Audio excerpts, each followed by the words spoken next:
क्या होगा अगर आज से हजारों या लाखों साल पहले इस जमीन पर मौजूद वो जानवर जो कि इस वक्त एक्सटिंक्ट हो चुके हैं, यानी नापैद हो चुके हैं, इनकी नस्ल खत्म हो चुकी है, इन्हें एक बार फिर से दुनिया के अंदर वापस लेकर आया जाए। अब सुनने में यह कोई साइंस फिक्शन का कोई कॉन्सेप्ट लगता है जो कि रियलिटी में होना नामुमकिन सा है, लेकिन यह सच है कि दुनिया ने डी एक्सटिंक्शन की शुरुआत कर दी है। जी हाँ, आपने बिल्कुल सही सुना। अब वो वक्त ज्यादा दूर नहीं जब हमें 10,000 साल पुराने साइबर टूथ टाइगर और वूली मैमथ या फिर 67 करोड़ साल पहले जमीन पर मौजूद डायनासोर, जिनके मुतालिक आपने जुरासिक पार्क जैसी साइंस फिक्शन फिल्मों के अंदर देखा था, अब यह सब कुछ बहुत ही जल्द एक हकीकत बन सकता है। लेकिन सवाल यहाँ पर यह पैदा होता है कि कैसे, आइए जानने की कोशिश करते हैं। But scientists in Texas say they brought back to life an animal species that's been extinct for thousands of years. CBS's Christian Benavides reports on the dire situation at the lab.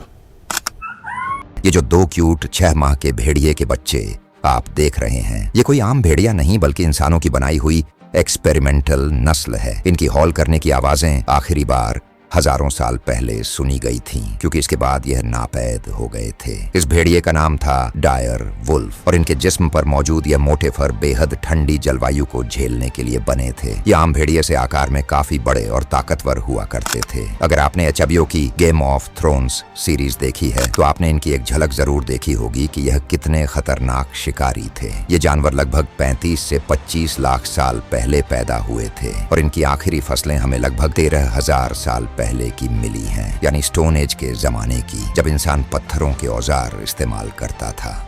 America की रियासत Texas के Dallas शहर में 2000 एकड़ की एक वीरान जमीन पर, जहां से 10 फीट नीचे की खुदाई की गई, वहां फेंसिंग, सिक्योरिटी गार्ड्स और ड्रोन की निगरानी में वैज्ञानिकों के दावे के मुताबिक 12,000 साल पहले खत्म हो चुकी भेड़ियों की एक नस्ल के 2 बच्चे इस वक्त मौजूद हैं। और सबसे हैरत की बात यह है कि इन्हें नेचर ने नहीं बल्कि इंसानों ने दोबारा बनाया है। अमेरिकन कंपनी कोलोसल बायोसाइंसेज ने डायर वुल्फ के 13,000 साल पुराने दांत और 72,000 साल पुराने खोपड़ी से डीएनए निकाला, फिर इसे ग्रे वुल्फ के जीन के साथ मर्ज करके एक हाइब्रिड बनाने की कोशिश की। उन्होंने क्रिस्पर-cas9 तकनीक की मदद से 14 हिस्सों में करीब 20% जीन को एडिट किया और एक नया जानवर तैयार किया। यह जानवर असली डायर वुल्फ नहीं बल्कि ग्रे वुल्फ और डायर वुल्फ का मिश्रण है। दरअसल रिसर्च से यह पता चला कि डायर वुल्फ असल में भेड़िया नहीं बल्कि कुत्तों की नस्ल के ज्यादा करीब था, क्योंकि जैसा कि हम जानते हैं कुत्ते भी भेड़ियों से ही इवॉल्व हुए हैं। यही वजह है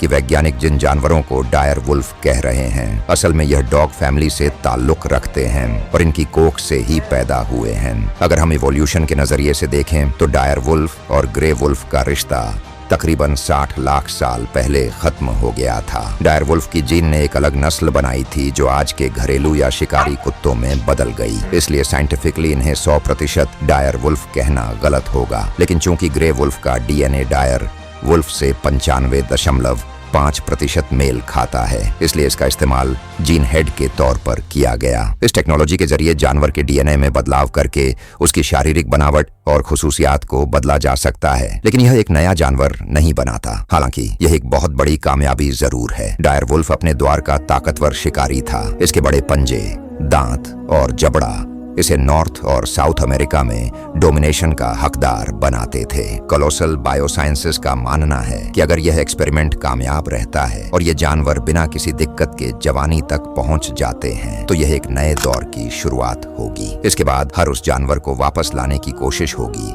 जिसका डीएनए किसी हद तक मौजूद है और उसका करीबी रिश्तेदार आज भी जीवित है। उदाहरण के तौर पर डायनासोर को वापस लाने के लिए वैज्ञानिक चिकन का सहारा ले सकते हैं, क्योंकि यह उनका सबसे करीबी जीवित रिश्तेदार है। तस्मानियन टाइगर को मौजूदा टाइगर से और वूली मैमथ को अफ्रीकन हाथी से क्लोन करने की योजना है। लेकिन इस सारी कामयाबी के साथ कई एथिकल सवाल भी उठ खड़े होते हैं। सबसे पहला सवाल यह है कि जहां आज कई प्रजातियां विलुप्त होने के कगार पर हैं, जैसे सफेद गैंडा या बर्फीला तेंदुआ, वहां अरबों डॉलर खर्च करके पहले से खत्म जानवरों को वापस क्यों लाया जा रहा है? क्या यह पैसा और रिसर्च उन जानवरों की सुरक्षा पर नहीं लगनी चाहिए जो अभी भी बचे हुए हैं? दूसरा अहम सवाल यह है कि अगर यह जानवर वापस आ भी गए तो इनका क्या रोल होगा, क्योंकि आज की दुनिया इनके बिना ही हजारों साल से आगे बढ़ रही है। इन्हें कहाँ रखा जाएगा? क्या इन्हें जंगलों में छोड़ा जाएगा? और अगर हाँ, तो क्या यह वहां के इकोसिस्टम को तबाह नहीं करेंगे? फर्ज करें कि डायर वुल्फ जंगल में छोड़ा जाता है, तो इसका डीएनए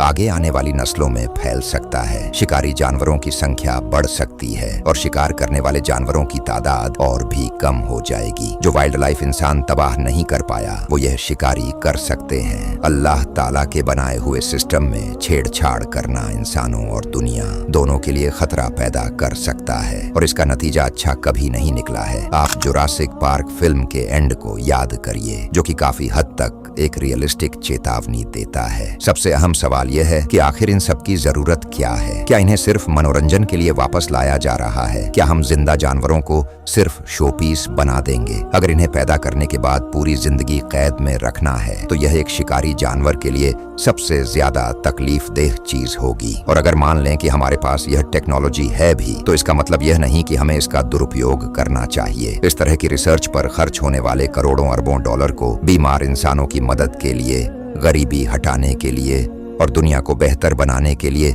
इस्तेमाल किया जाना चाहिए, न कि ऐसे यूजलेस तजुर्बों पर जिनका इंसानियत को कोई सीधा फायदा नहीं। हमें यह समझना चाहिए कि अगर आज डायर वुल्फ या तस्मानियन टाइगर या वूली मैमथ मौजूद नहीं है, तो इसकी कोई वजह है। उनका माहौल, उनकी जगह, उनका वक्त अब खत्म हो चुका है। इस टेक्नोलॉजी के आ जाने के बाद अमेरिका ने एंडेंजर्ड स्पीशीज एक्ट को कमजोर करने की कोशिश की है। उनका मानना है कि अब अगर किसी जानवर की नस्ल खत्म हो भी जाए, तो क्रिस्पर टेक्नोलॉजी से उसे वापस लाया जा सकता है। इसी के जवाब में अमेरिका ने गॉड्स कोड नाम का कानून भी पास किया है, जिसके मुताबिक सरकार कभी भी किसी भी जानवर की नस्ल को मिटाने का फैसला कर सकती है, ताकि उनकी जमीनें रियल एस्टेट और डेवलपमेंट के कामों में इस्तेमाल हो सकें। तो क्या यह सब सिर्फ बहाना है अरबों डॉलर बचाने और जमीन हथियाने का? क्या यह डी एक्सटिंक्शन सिर्फ एक कवर स्टोरी है? और सबसे अहम सवाल, अगर हम किसी तजुर्बे में कामयाब हो भी जाते हैं, तो क्या इसका मतलब यह है कि हमें हर बार नेचर से खिलवाड़ करने की छूट मिल जानी चाहिए? आप इस बारे में क्या सोचते हैं? क्या एक्सटिंक्ट जानवरों को वापस लाना एक सही कदम है या नेचर के साथ खतरनाक खिलवाड़? अपनी कीमती राय का इजहार नीचे कमेंट सेक्शन में जरूर करें। आई होप इस वीडियो से आपको बहुत कुछ नया जानने को मिला होगा और यह वीडियो आपको पसंद आया होगा।